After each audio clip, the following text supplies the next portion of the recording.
एक वक्त था यार जब ये बंदा लिटरली दुनिया का सबसे पावरफुल सॉर्सरर बन सकता था।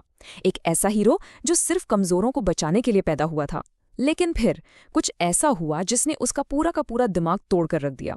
उसने इंसानों को बचाना छोड़ा नहीं, बल्कि उसने ये डिसाइड कर लिया कि अब सिर्फ उसके फेलो सॉर्सरर्स ही इस दुनिया में जीने के लायक हैं। आज के इस एक्सप्लेनर में ना हम सुगुरु गेतो की इस बहुत ही डार्क और इमोशनल स्टोरी के अंदर घुसने वाले हैं। तो चलिए सीधा इसमें डाइव करते हैं। ये मॉडर्न एनिमे का ना सबसे ज्यादा फैसिनेटिंग और दिल तोड़ने वाला सवाल है। आखिर कैसे एक हीरो जो इंसानों को प्रोटेक्ट करने की कसम खाता है, वो अचानक से दुनिया का सबसे डेंजरस विलन बन जाता है। इस इंसेन शिफ्ट को समझने के लिए ना हमें उसके शुरुआती दिनों में जाना होगा। हम देखेंगे कि कैसे उसके आसपास के प्रेशर, पेन और इस दुनिया की क्रूएल्टी ने उसे पीस बाय पीस तोड़ दिया। सुगुरु गेतो की कहानी शुरू होती है उसके जुजुत्सु हाई के दिनों से। वो वहाँ का सिर्फ एक नॉर्मल स्टूडेंट नहीं था, वो लिटरली एक जीनियस था, एक प्रोडिजी। और सबसे बड़ी बात पता है क्या थी? वो अकेला नहीं था, उसका एक बेस्ट फ्रेंड था, सतोरु गोजो। ये दोनों यंग थे, ओवर कॉन्फिडेंट थे और जेन्युइनली मानते थे कि इस पूरे दुनिया में ऐसी कोई ताकत नहीं है जो इन दोनों को हरा सके। अब कीटो के पास ना एक बहुत ही यूनिक पर ऑनेस्टली थोड़ी टेरिफाइंग कर्स्ड टेक्निक थी, जिसे कर्स्ड स्पिरिट मैनिपुलेशन कहते हैं। इसका बेसिक मतलब ये था कि जो भी कर्स्ड स्पिरिट्स वो हराता था, वो उन्हें अब्सॉर्ब करके अपना लाइफ लॉन्ग स्लेव बना सकता था। कर्सेस की ऐसी एंडलेस आर्मी कंट्रोल करने की पावर ने ही उससे स्पेशल ग्रेड सॉर्सरर बनाया था। ये टेक्निक उसकी सबसे बड़ी ताकत तो थी, पर आगे चलकर एग्जैक्टली यही चीज उसका सबसे बड़ा कर्स बनने वाली थी। सोचो, दोनों मिलकर एब्सोल्युटली अनबीटेबल थे। एक तरफ सातोरु गोजो और उसकी infinite over the top power, और दूसरी तरफ गेटो की एक्सट्रीमली डेंजरस स्ट्रैटेजी और वर्सेटैलिटी। ये दोनों एक दूसरे को इतना परफेक्टली बैलेंस करते थे ना कि पूरे जुजुत्सु वर्ल्ड में इस अनस्टॉपेबल डुओ को लोग सिर्फ एक ही नाम से बुलाते थे, द स्ट्रॉन्गेस्ट। वो प्रैक्टिकली ह्यूमैनिटी के लिए अल्टीमेट शील्ड थे। लेकिन प्रॉब्लम ये है कि सबसे स्ट्रॉन्ग शील्ड्स भी ना बहुत ज्यादा प्रेशर पड़ने पर टूट सकती हैं। उनके ये मस्त स्कूल के दिन अचानक से खत्म हो गए जब उन्हें स्टार प्लाज्मा वेसल मिशन मिला। ये एग्जैक्टली वो मिशन था जिसने गेटो की लाइफ का रास्ता हमेशा के लिए बदल दिया और उन्हें पहली बार सिखाया कि एब्सोल्यूट डिफीट आखिर कैसा फील होता है। तो हुआ कुछ यूं कि गेतो और गोजो को एक बहुत इंपॉर्टेंट मिशन मिला। उन्हें एक यंग लड़की रिको अमानाए को प्रोटेक्ट करना था ताकि वो आगे चलकर मास्टर टेंगन के साथ मर्ज हो सके। ये जुजुत्सु सोसाइटी के लिए क्रूशल था। पर पहली बार गेतो एक्चुअली उससे इमोशनली अटैच हो गया। उसे लगा कि यार, रिको को भी तो एक नॉर्मल हैप्पी लाइफ जीने का हक है। पर ठीक उसी मोमेंट जब वो उसे आज़ाद करने वाले थे, एक बहुत ही ब्रूटल एम्बुश हुआ और रिको की गेतो के बिल्कुल सामने डेथ हो गई। और ये सब कुछ तबाह करने वाला इंसान था तोजी फिशिगुरो।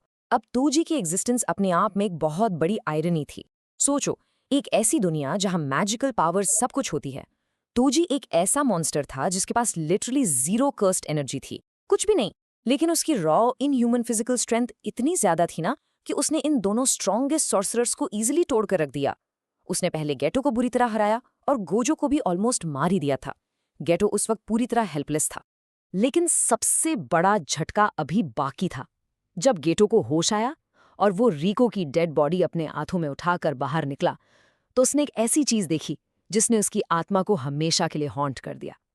जिन नॉर्मल नॉन सॉर्सरर लोगों को वो हमेशा प्रोटेक्ट करता आया था, वही लोग एक मासूम बच्ची की डेथ पर लिटरली तालियां बजा रहे थे। वो सेलिब्रेट कर रहे थे। उनके हंसते हुए खुश चेहरे देखकर गेटो के अंदर उस दिन कुछ हमेशा के लिए टूट गया। उस एग्जैक्ट मोमेंट की क्रूएलिटी ने ना उसकी पूरी थिंकिंग को परमानेंटली शिफ्ट कर दिया। उस दिन के बाद से गेटो बदलने लगा। जिन इंसानों की सेफ्टी के लिए वो अपनी पूरी यूथ, अपनी मेंटल हेल्थ सैक्रिफाइस कर रहा था, उन्हीं इंसानों से अब उसका फेथ पूरी तरह उठ गया। और यहीं से शुरू हुआ उसका एक बहुत ही डार्क और लोनली डिसेंट। अगर आपको उसके मेंटल स्टेट को समझना है तो उसकी इस डेली फिजिकल रियलिटी को फील करके देखो। उसने खुद एक बार कहा था कि curses taste like a dirty rag used to clean vomit. मतलब रोज इन कर्स्ड स्पिरिट्स को एब्जॉर्ब करना उसके लिए एक डिस्गस्टिंग टॉर्चर था। वो एसेंशियली उन्हीं इंसानों को बचाने के लिए रोज जहर पी रहा था जो उसके दर्द से कंप्लीटली अनजान थे और उसके ऊपर से इतने क्रूल थे। और फिर उसके दिमाग में एक बहुत ही डेंजरस पर लॉजिकल क्वेश्चन आया। देखो, कर्सेस जेन्युइनली नॉर्मल इंसानों के नेगेटिव इमोशन से ही पैदा होते हैं, राइट? तो गेटो के दिमाग में सोचा, अगर कर्सेस सिर्फ नॉन सॉर्सरर्स की वजह से बन रहे हैं तो क्या अल्टीमेट प्रॉब्लम ये ह्यूमंस ही नहीं है? अब एज एन एक्सप्लेनर हम इस बात को बिल्कुल सपोर्ट नहीं कर रहे, पर हम क्लियरली देख सकते हैं कि उसके टूटे हुए दिमाग में ये लॉजिक कैसे बैठ रहा था। उसने सोचा बीमारी के सिम्टम्स क्यों ठीक करें जब आप बीमारी को ही जड़ से मिटा सकते हो। तो यहाँ पर उसकी आइडियोलॉजी पूरी तरह से फ्लिप हो जाती है। ध्यान देना, उसका पुराना मिशन था कर्सेस को खत्म करो ताकि ह्यूमंस बच सकें, लेकिन अब उसका नया मिशन बन गया ह्यूमंस को ही पूरी तरह खत्म कर दो ताकि ये कर्सेस कभी पैदा ही ना हो। बेसिकली उसने नॉन सॉर्सरर्स को एक वायरस या प्लेग की तरह देखना शुरू कर दिया जो सिर्फ और सिर्फ सॉर्सरर्स की लाइफ में प्रॉब्लम्स और सफरिंग लाते हैं। ये एक्सट्रीमिस्ट आइडियोलॉजी उसके दिमाग में तब तक पकती रही जब तक एक दिन उसने सारी लिमिट्स क्रॉस नहीं कर दी। ये वो पॉइंट था जहां गिटो ने line of no return cross कर ली और प्रैक्टिकली जुजुत्सु वर्ल्ड का सबसे बड़ा, सबसे टेरिफाइंग विलन बन गया। हुआ ये कि एक रूटीन मिशन के दौरान गेटो एक गांव में गया और उसने देखा कि 2 मासूम छोटी सॉर्सरर बच्चियों को एक केज में बंद करके रखा गया है और वहां के नॉर्मल विलेजर्स उन्हें बुरी तरह टॉर्चर कर रहे हैं, सिर्फ इसलिए क्योंकि विलेजर्स उन बच्चियों की पावर्स से डरते थे। इंसानों का अपने ही लोगों पर, स्पेशली छोटी बच्चियों पर ये सेंसलेस वायलेंस देखकर गेटो का दिमाग फाइनली और कंप्लीटली स्नैप हो गया। 112 ये कोई रैंडम नंबर नहीं है, ये एग्जैक्ट नंबर है उन विलेजर्स का जिन्हें गेटो ने उस दिन बिना किसी रहम के मौत के घाट उतार दिया। उसने अकेले ही पूरे गांव का सफाया कर दिया। जिस डरावने मॉन्स्टर के खिलाफ वो कभी लड़ा करता था, अब अपनी नई आइडियोलॉजी को सच साबित करने के लिए वो खुद वही मॉन्स्टर बन चुका था। उस मैसेकर के बाद सुगुरु गेटो की रियलिटी बिल्कुल बदल गई। वो ऑफिशियली एक मोस्ट वांटेड क्रिमिनल बन गया। उसने जुजुत्सु हाई, अपने मेंटर्स और इवन अपने बेस्ट फ्रेंड को पीछे छोड़ दिया। वो प्रैक्टिकली एक कल्ट लीडर बन गया और उसने कर्स्ड यूजर्स की अपनी एक पर्सनल आर्मी खड़ी कर ली। अब उसका अल्टीमेट और फाइनल गोल क्लियर था, एक ऐसी दुनिया बनानी है जहां एक भी नॉर्मल इंसान न हो, सिर्फ और सिर्फ जुजुत्सु सोर्सरर्स ही जिंदा रहें। लेकिन उसका ये एक्सट्रीम और वायलेंट रास्ता उसे घुमा फिराकर वापस उसी एक इंसान के सामने खड़ा कर देता है जो उसे एक्चुअली रोक सकता था। और ये उसकी कहानी का सबसे ट्रैजिक और हार्ट ब्रेकिंग पार्ट है, अपने ही बेस्ट फ्रेंड के हाथों उसका दर्दनाक अंत। ये दोनों दोस्तों की किस्मत देखो यार।